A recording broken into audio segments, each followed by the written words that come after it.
आइए देखते हैं अगला सवाल। रेलवे ग्रुप डी 2025 का सवाल पूछा हुआ है। इसमें बहुत शानदार सवाल पूछा है और बहुत नया सवाल पूछा हुआ है। हमेशा त्रिभुज का पूछता था, तीन भुजाएं देता था और तीनों भुजाओं के लिए जो बनता है तीन भुजाओं से घिर करके त्रिभुज, उन तीनों का निर्देशांक बिंदु देता था। यहाँ पंचभुज के लिए सवाल पूछा है, पांच भुजाएं दी हुई है और पांचों का निर्देशांक बिंदु दिया हुआ है।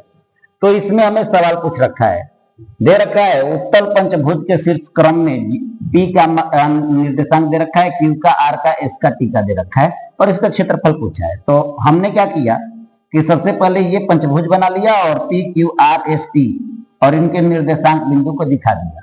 और यहाँ पे 0 0 0 पे 0, 6 पे 0, 8 पे 3, 4 पे 7 और 0 पे 4 ये हमने दे दिया। और यहाँ से लिख दिया कि x1 का मान 0, y1 का 0, x2 का 6 ऐसे लिख दिया, सबका x3 x4 सबका हो गया। और पंचभुज का क्षेत्रफल बराबर ये सूत्र होता है। सूत्र बहुत इजी है, एक बार लिखने का तरीका जान लीजिए कैसे लिखाया है। x1 से चालू किए हैं, x1 से चालू किए हैं तो x1 आ गया तो अब अगला वाला संख्या आएगा, तो 1 के बाद 2 तो x1 y2। जब फिर x2 आ गया तो जस्ट इसका अगला वाला y का आएगा y3, x3 आ गया फिर y का इसका अगला वाला y4, x4 y5 x5 y1 minus करेंगे। y1 जब आ गया तो अब y1 आ गया तो अब x का क्या आएगा 2 आएगा, तो x2 y2 x3 y3 3 से जस्ट एक अगला वाला x4 y4 x5 y5 x1 ये आ गया। और सबका मान यहाँ पे हमने लिख रखा है पहले से। और ये यहाँ पे हमने एक मोड लगा रखा है। मोड इसलिए कि क्षेत्रफल कभी भी 0 नहीं होता है और नहीं कभी माइनस में होता है। तो ये मोड क्या करता है कि अगर अंदर में माइनस की कोई वैल्यू आ गई तो उसको ये प्लस बनाने का काम करता है, बस सिंपल सी बात। तो 1/2 मोड लगाए, छोटा कोष्ठ शुरू, x1 का मान कितना है 0। तो जब ये 0 हो गया तो ये y2 का कोई मान लिखने की जरूरत नहीं है, क्योंकि 0 से किसी ने भी गुणा कीजिएगा तो कितना आएगा 0 आएगा। वैसे मैं लिख दे रहा हूं, ये भी कितना है 0 प्लस x2 है 6 और y3 कितना है तो 3 है, प्लस x3 कितना है 8, y4 कितना है, सॉरी ये गुणा हो गया यहाँ पे, y4 कितना है 7 प्लस x4 कितना है तो x4 है 4 और y5 कितना है तो ये भी है 4 प्लस x5 कितना है 0।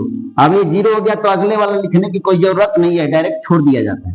y1 का मान कितना है तो y1 है 0 माइनस y1 का मान कितना है तो y1 है 0। अगला वाला लिखिए या न लिखिए, वैसे मैं लिख दे रहा हूं। x2 का मान कितना है 6 प्लस y2 तो y2 कितना दे रखा है 0।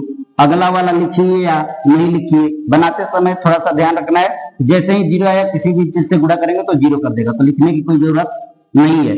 और या आप लोग यहाँ पे भी वैल्यू रखकर कैसे काट सकते हो आपकी मर्जी।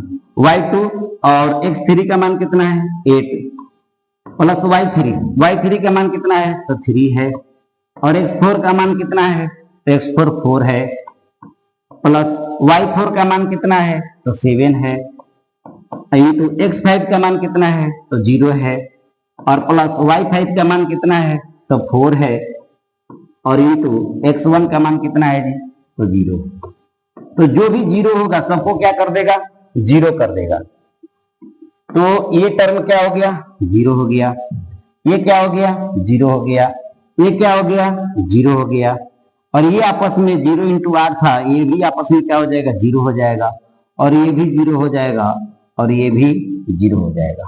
तो अब बचा क्या क्या वो मैं वहां पे साइड में लिखता हूं, क्या क्या बच रहा है। तो 1/2 मोड इधर देखते हैं, 6 18 8 7 56, तो 6 18 प्लस 8 7 56 और 4 16 और माइनस का बच जा रहा है इधर 4 12।